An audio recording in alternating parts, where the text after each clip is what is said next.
Alhamdulillah. Allahumma salli wa sallim ala sayyidina Muhammadin ibni Abdillah wa ala alihi wa sahbihi wa man walah. Rabbi israh li sadri wa yassir li amri wahlul 'uqdatam min lisani yafqahu qawli.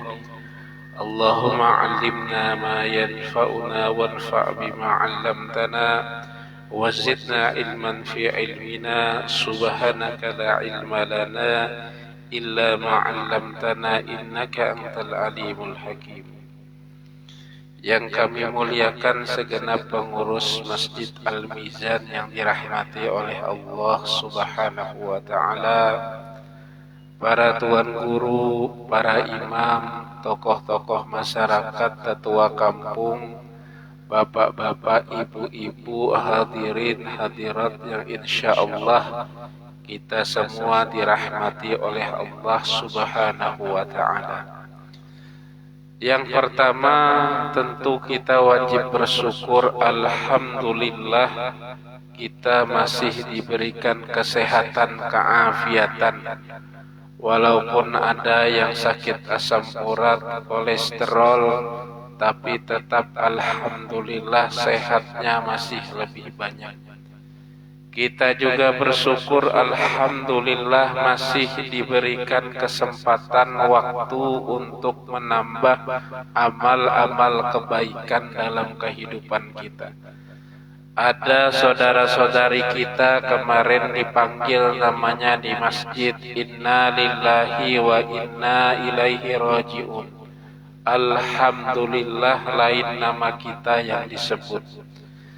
Kita juga bersyukur alhamdulillah hati kita dilembutkan, badan kita digerakkan oleh taufik hidayah dan inayah dari Allah. Kita mau hadir di tempat yang penuh berkah ini. Banyak saudara-saudari kita yang tidak tergerak hadir ke masjid, bahkan banyak juga yang sudah tidak sholat lagi. Alhamdulillah kita masih mau datang ke masjid. Mudah-mudahan yang belum sholat mendapat bimbingan dan hidayah dari Allah. Amin amin ya rabbal alamin. Para jamaah yang dirahmati oleh Allah, mari kita mulai majlis kita ini dengan sama-sama membaca suratul Fatihah.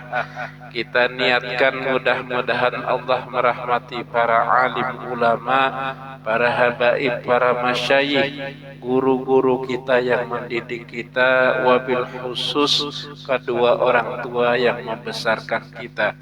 Mudah-mudahan dilapangkan kubur beliau, dijadikan taman-taman surga, yang masih hidup dianugerahi kebaikan hingga akhir hayat beliau. Kita juga berdoa mudah-mudahan jamaah yang sakit diberikan kesembuhan, yang susah diberikan kemudahan, yang sempit rezekinya diberikan kelapangan, diijabah doa-doa kita, dikabulkan hajat-hajat kita, anak cucu keturunan kita, mudah-mudahan ditakdirkan Allah jadi anak yang solih dan solihah. Mudah-mudahan akhir hayat kita ditutup dengan taubat dan husnul khatimah. Ala hadhihi niyah wa likulli niyatis salihah. Al-Fatihah. A'udzu billahi minasyaitonir rajim. Alhamdulillahirabbil alamin arrahmanir rahim. Iyyaka na'budu wa iyyaka nasta'in. Ihdinas siratal mustaqim. Siratal ladzina an'amta 'alaihim ghairil maghdubi 'alaihim waladdallin. Amin amin ya rabbal alamin. Para jamaah yang dirahmati oleh Allah Subhanahu wa ta'ala, ada dalam sebuah hadis baginda Rasul, suatu kali beliau pernah berpesan. Kata beliau, qala Rasulullah sallallahu alaihi wasallam, min husni islamil mar'i tarkuhu ma la ya'ni. Artinya dari sisi eloknya, bagusnya, indahnya keislaman seseorang tandanya dia meninggalkan yang tidak penting, yang tidak berguna dalam kehidupan. Jadi kita beragama ini ada tingkatan-tingkatannya, ada ciri-ciri khususnya. Ada seorang penulis dari luar meneliti di Pulau Jawa tahun 59 dan 58, 1958. Namanya Clifford Geertz. Kata beliau, kata peneliti ini, orang Islam itu ada yang Islam priai, ada juga yang Islam santri, ada juga yang Islam abangan. Kalau Islam priai biasanya keturunan darah biru. Kalau Islam santri biasanya yang datang rajin ke masjid, sholat 5 waktu. Kalau Islam abangan biasanya identitasnya Islam, tapi kadang mengamalkan sholat, kadang meninggalkan. Kalau kita sholat 5 waktu sehari, sidin sholat sebulan 4 kali, sholat Jumat. Kira-kira. Kalau kita sholat Jumat sebulan 4 kali atau 5 kali, orang ini sholat setahun 2 kali, sholat Idul Adha dan Idul Fitri. Islam abangan ini nanti kadang kita kenal dengan nama Islam KTP. Banyak di antara kita, mungkin salah satunya keluarga kita. Tapi kalau dihina identitas Islamnya, beliau ini marah. Bisa lebih jago berkelahi daripada kita ini. Tapi kalau untuk sholat nanti dulu. Kalau untuk puasa ditunda-tunda dulu. Zakat cukup rezekinya baru ditunaikan. Artinya para jamaah, nilai Islam itu dan perilaku umat Islam terhadap nilai Islam itu sesuatu yang berbeda. Islam itu melarang kita mengambil barang orang. Sampai-sampai Nabi beberapa bulan sebelum meninggal, ketika beliau haji berpesan, pesannya penting. Kata beliau, inna amwalakum haramun kahurmati yaumikum hadza fi syahrikum hadza wa fi baladikum hadza. Harta kalian, wahai umatku, mulianya seperti mulianya bulan ini, bulan Zulhijjah, seperti mulianya tempat ini. Tempatnya beliau mengucapkan itu di Mekah Al-Mukarramah, disamakan kemuliaan harta kita. Ini saking pentingnya harta. Tapi kalau kita teliti para jamaah, kalau kita mau jujur, yang sering mengambil HP, mengambil sendal di masjid, sedikit banyak juga umat Islam. Yang sering kehilangan yang mengambil motor kita, sepeda motor. Mudah-mudahan mobil jangan, mobil mahal ujur harganya. Sepeda motor sedikit banyak yang mengambil KTP-nya Islam. Artinya nilai agama Islam itu satu hal, perilaku umat Islam itu hal yang lain. Jadi kita itu bertingkat-tingkat bahasanya. Ini hasil penelitian. Jadi jangan bingung kita kalau ada orang Islam yang membunuh istrinya, membunuh anaknya. Karena antara pemahaman Islam dan pengamalan Islam itu terkadang tidak sinkron. Nah, kita kembali ke hadis. Min husni islamil mar'i tarkuhu ma la ya'ni. Dari elok baik dan bagusnya Islam seseorang itu meninggalkan yang tidak perlu.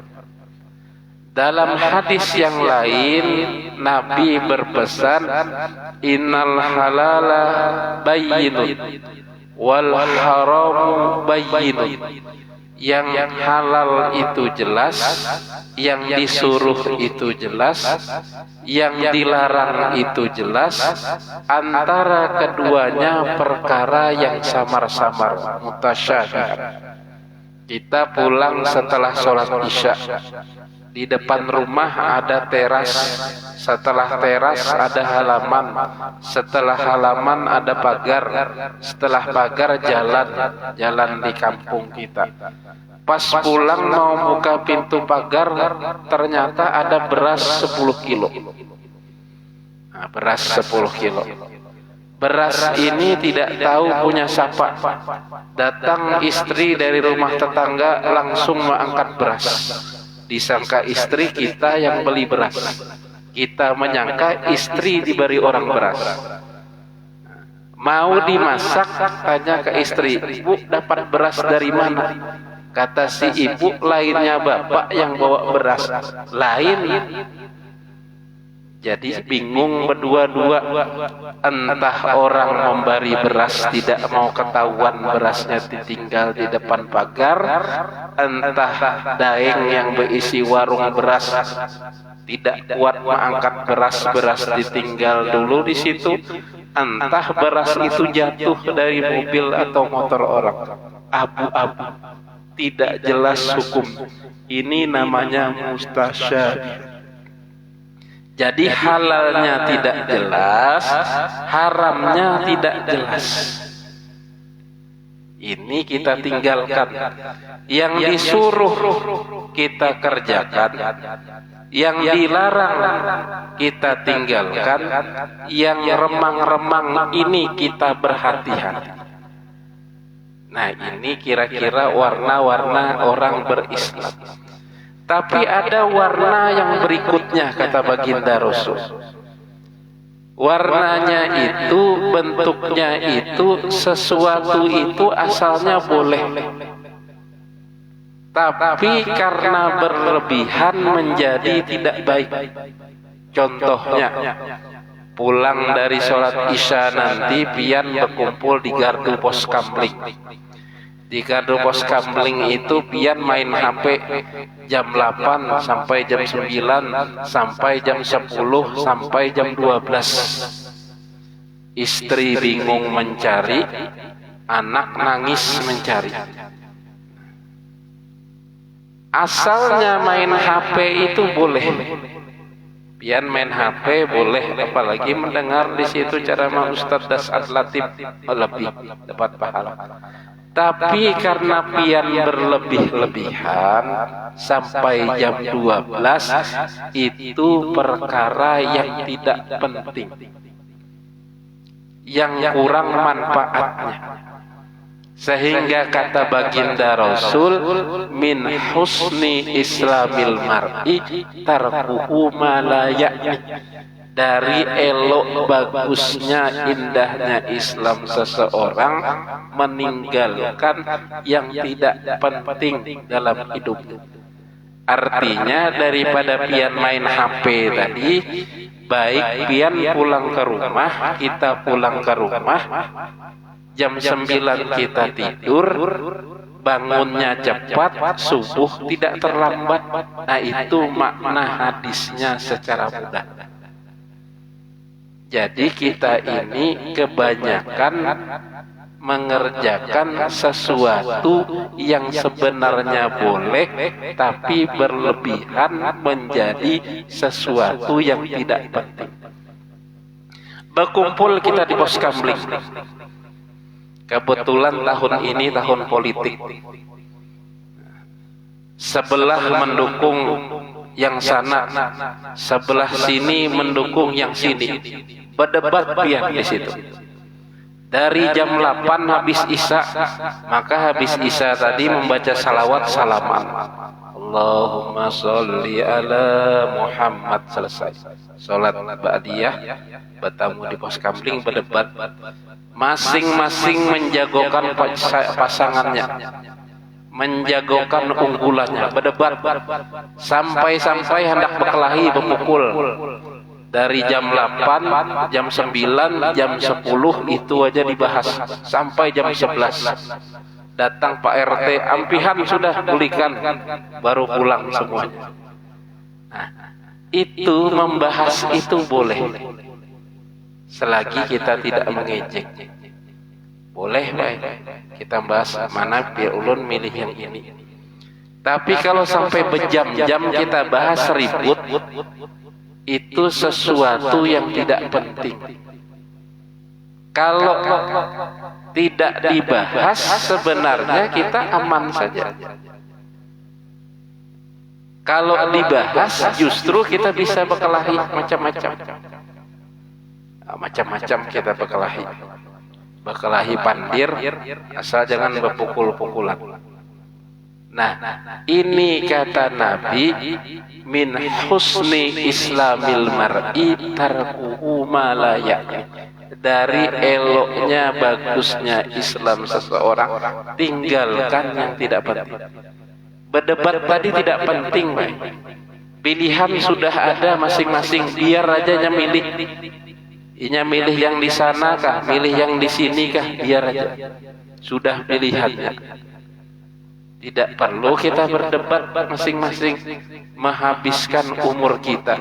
Daripada kita berdebat itu, baik kita pulang ke rumah, baca Quran, baca salawat, tidur dengan istri, dapat nikmat, dapat pahala.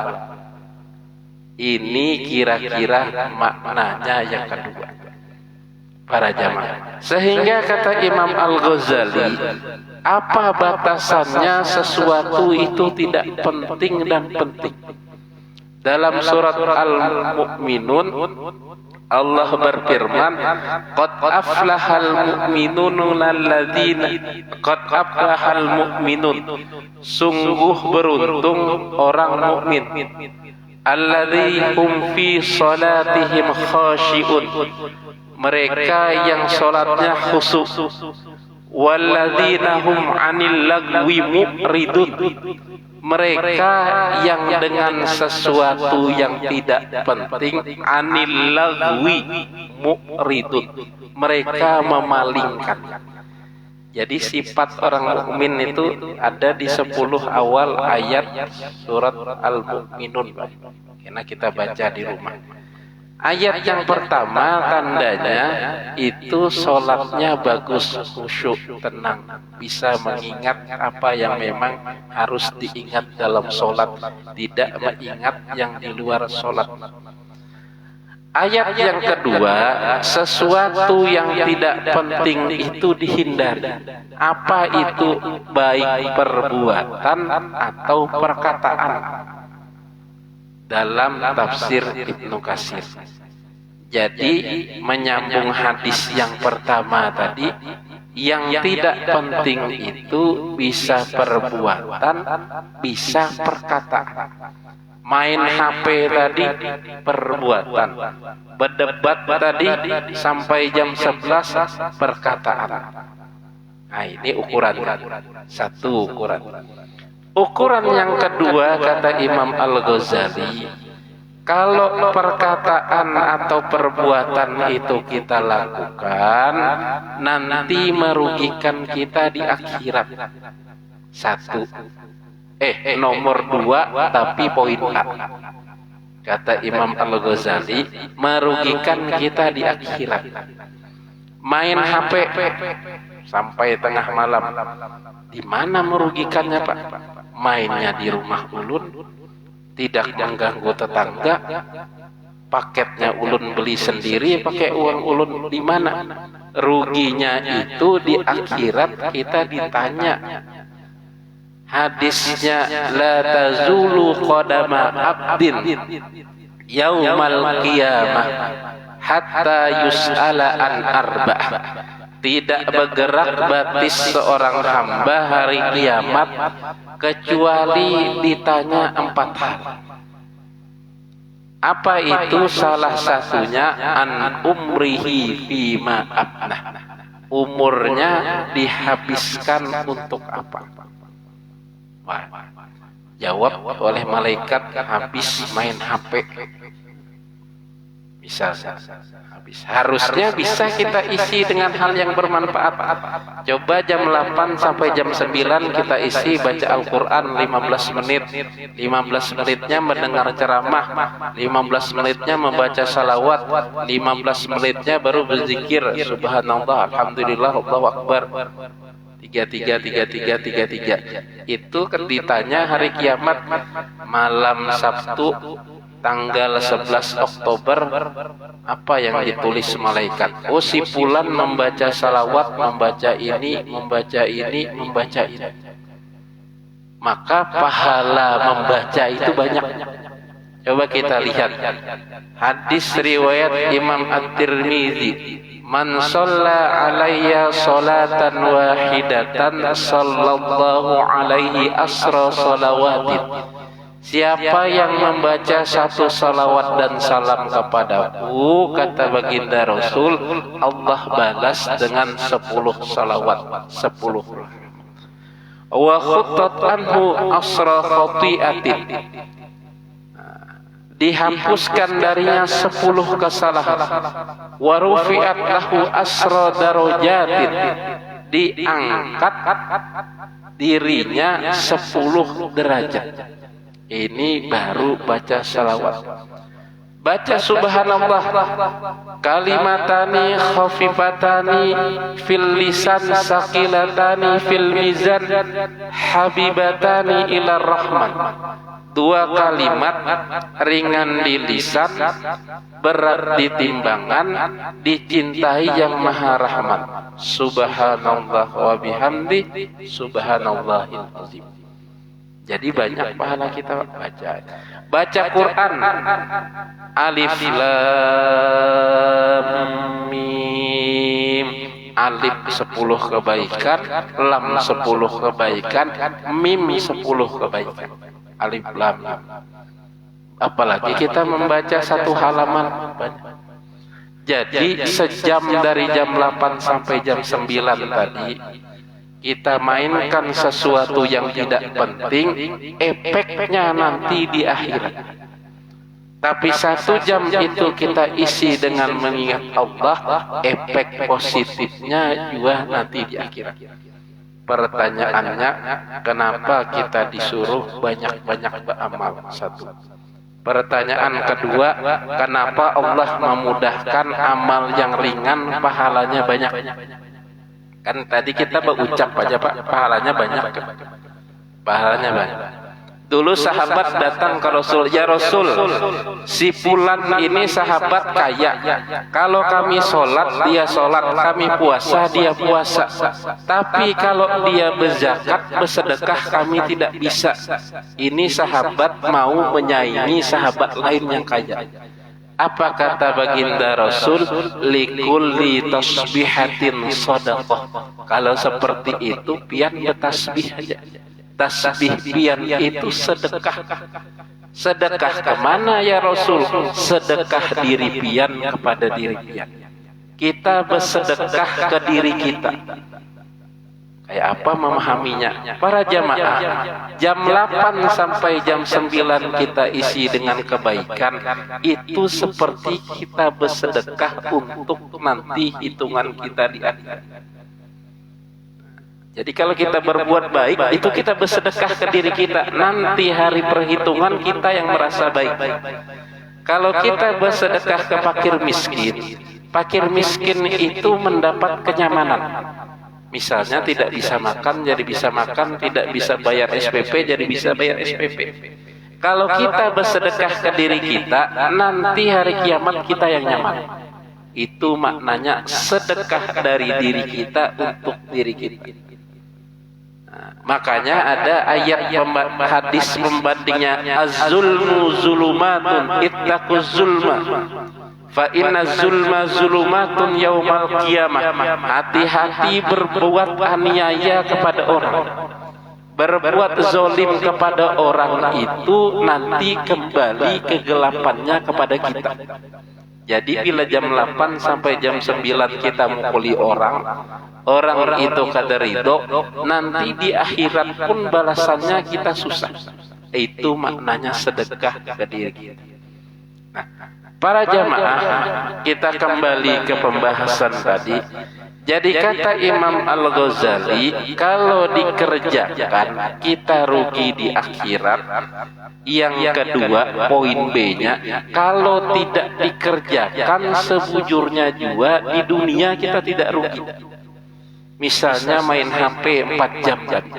Kalau kita tidak main HP tidak rugi, Pak. Tidak ada datang SMS dari Telkomsel, pian tidak main HP 4 jam, kami lock HP pian. Atau pakai Samsung, pian tidak main 4 jam di HP Samsung, HP Samsungnya otomatis mati, pulsanya otomatis hilang, tidak ada rugi. Jadi kalau tidak kita kerjakan kita tidak rugi. Kita kembali ke pertanyaan tadi, kenapa kita perlu banyak beramal dan Allah memudahkan kita beramal dengan balasan yang berlipat ganda. Para jamaah, tadi main HP sudah, kita pindah ke kasus yang kedua. Kita berdebat, membahas calon ini, calon itu, pindah membahas artis, pindah membahas tetangga, semua kita absen. Si Anu mau undang undangan kawinan, limusnya hambar, tahu lah limus Pak, strupnya hambar. Padahal kita yang salah, undangan jam 11 sampai jam 2, kita datang setengah 3. Setrup itu sisa es batu aja lagi bercair. Es batu cair Pak, kita minum pasti hambar. Kita salah, orang kita salahkan, setrupnya hambar. Sirup ABC itu, sirup ABC-nya hambar. Bayar makan ayam gorengnya keras. Padahal ayam goreng itu lama, tapi karena sudah lama dari pagi dimasak, akhirnya menjadi keras.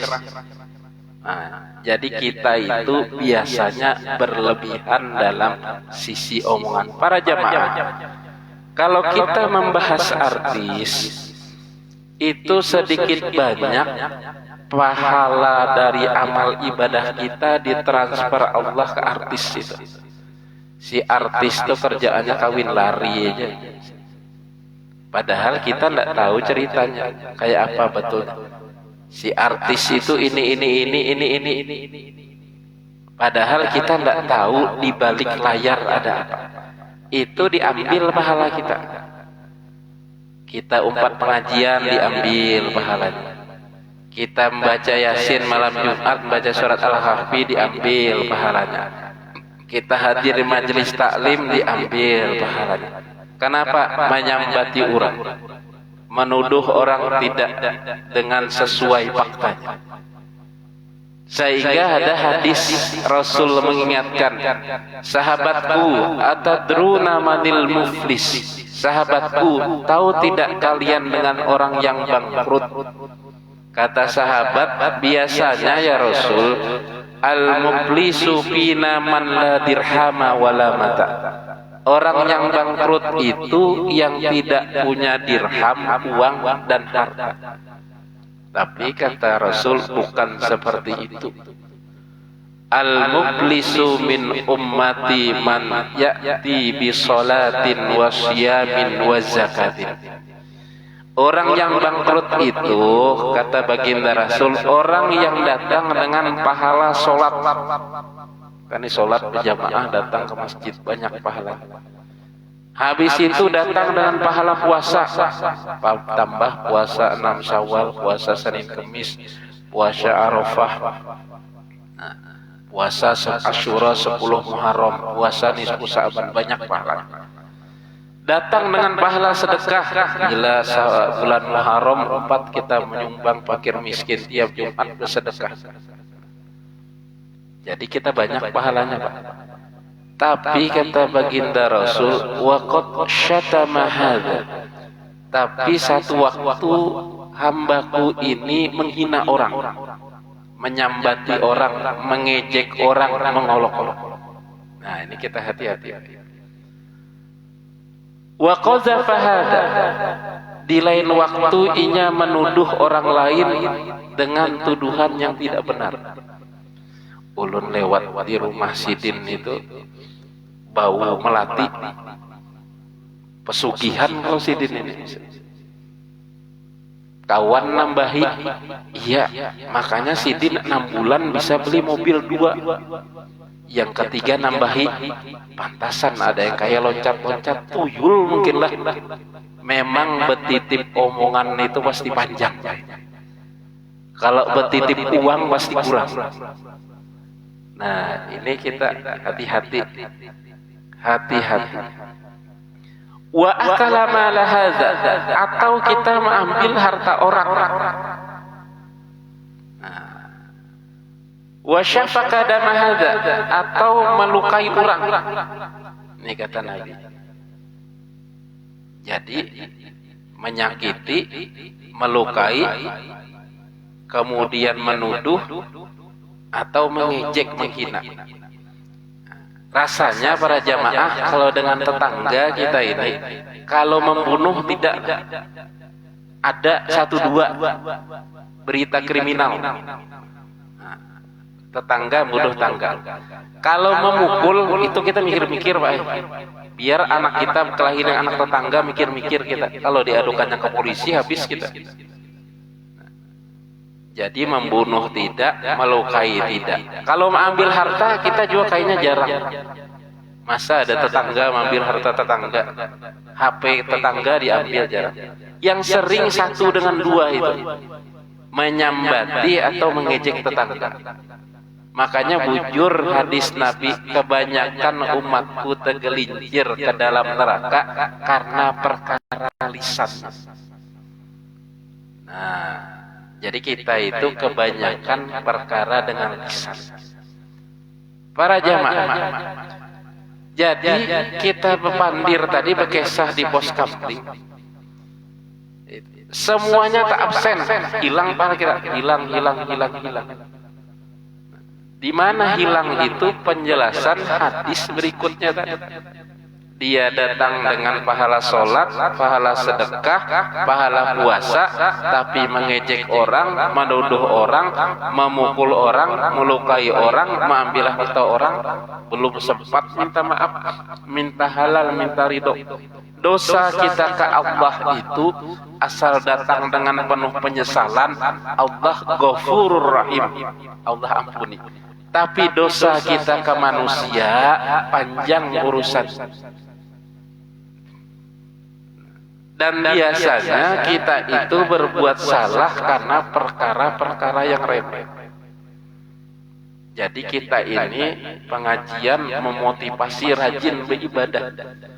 Tapi kita harus hati-hati juga, kita penting menahan diri kita menyakiti orang. Lanjutan hadisnya, fayu'hat min hasanatihi wa min hasanatihi.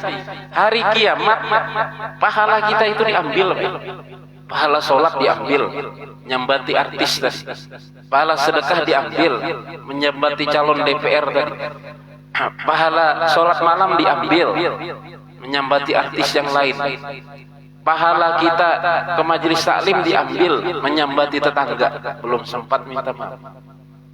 Jadi diambil. Kalau pahala tadi habis, masih ada orang lain kita sakiti, orang itu menuntut, maka diambil salah orang itu diberi ke kita. Fa'in faniyat hasanatahu qabla ayyaqdiya ma alaihi. Kalau selesai diambil kebaikannya, masih tersisa, maka diambil salah orang itu. Itu kenapa para jamaah Allah itu memudahkan kita berbuat baik. Hari kiamat, hari perhitungan, tidak bisa bayar dengan uang. Dalam Al-Quran, yauma la yanfa'u malun wala banun illa man atallahi biqalbin salim. Hari tidak berguna harta dan anak kecuali yang datang dengan hati yang bersih. Kita di dunia ini kalau tidak harta membela itu anak. Misalnya para jamaah, kalau kita nonton di film Indosiar, kalau ada uang urusan gampang, misal bayar sekian selesai. Uang tidak ada, minimal ada anak yang membela. Anak kita berkelahi, padahal anak kita yang salah, tapi karena ego kita tinggi tetap kita lawan. Jangankan dengan tetangga, dengan istri berkelahi aja kita lelaki ini kadang ego tinggi. Istri membanting piring, kita banting rantang. Istri membanting, nah habis. Maka belum selesai kisah istri ini, kita habiskan kisah istri. Istri membanting piring, kita banting rantang. Istri membanting baki, kita banting gelas. Keluar marah istri, keluar pantun kita. Istri bisa dicari lagi, harga diri kemana bercari. Hai, ini laki-laki. Ini kalimat penutup. Mudah-mudahan ada kesempatan lain nanti kita sambung. Habis. Mudah-mudahan ada manfaatnya. Kesimpulannya, hati-hati kita dengan perbuatan dan perkataan kita, apalagi yang menyakiti orang lain. Mohon maaf atas segala kesalahan. Kita baca doa sama-sama. Bismillahirrahmanirrahim. Allahumma sholli wa sallim ala sayyidina Muhammadin wa ala alihi wa sahbihi ajma'in. Allahumma arinal haqqa haqqa warzuqna ittiba'a wa arinal batila batila warzuqna ijtinaba. Wa sallallahu ala sayyidina Muhammadin nabiyil ummi wa ala alihi wa sahbihi wa baraka wa sallam. Wa akhiru da'wana alhamdulillahi rabbil alamin. Wallahu ta'ala a'lam bissawab. Assalamualaikum warahmatullahi wabarakatuh.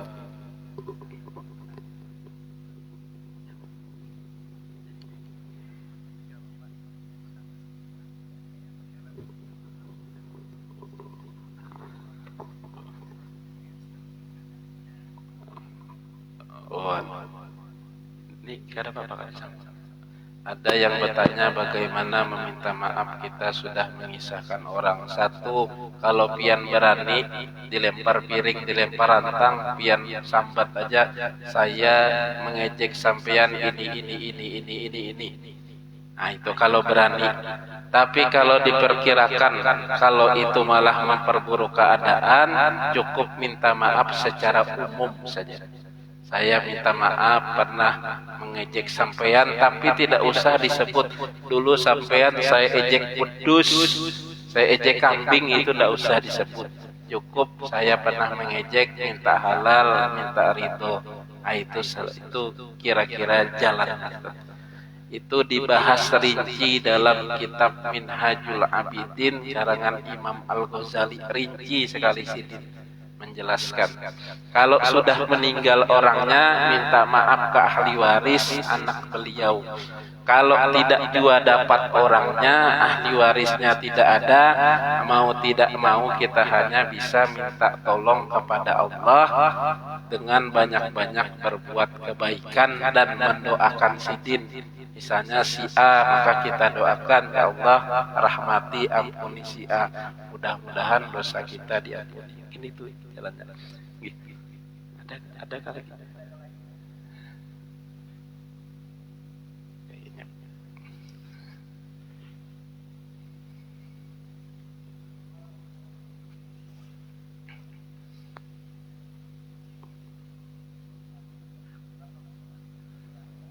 Kalau mengambil hak orang mutlak harus dikembalikan, Pak Ai. Diusahakan. Kalau pindah rumah cari infonya kemana pindahnya. Kalau dapat ahli warisnya, kembalikan ke ahli warisnya.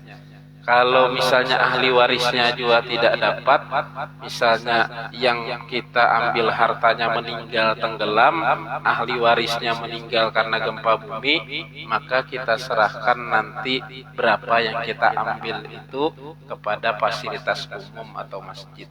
Jadi kita ganti, anggap saja itu kita mengganti dari jalan situ. Nah, itu. Tapi tetap wajib harus diusahakan. Hati-hati istri suami yang berhutang, bila meninggal tidak ketahuan panjang kisahnya. Bapak yang berhutang padahi kepada istrinya, berhutang ke daeng ini, berhutang ke Haji Adul padahi, biar istri nanti membayar kalau meninggal. Istri yang berhutang, istri kita ingatkan juga, berhutang ke tukang sayur ini, ke Mbok Iem, biar kalau Sidin meninggal kita bayari. Karena banyak sudah di Samarinda ini kasus berhutang tidak berkisah ke pasangan, bingung mencari.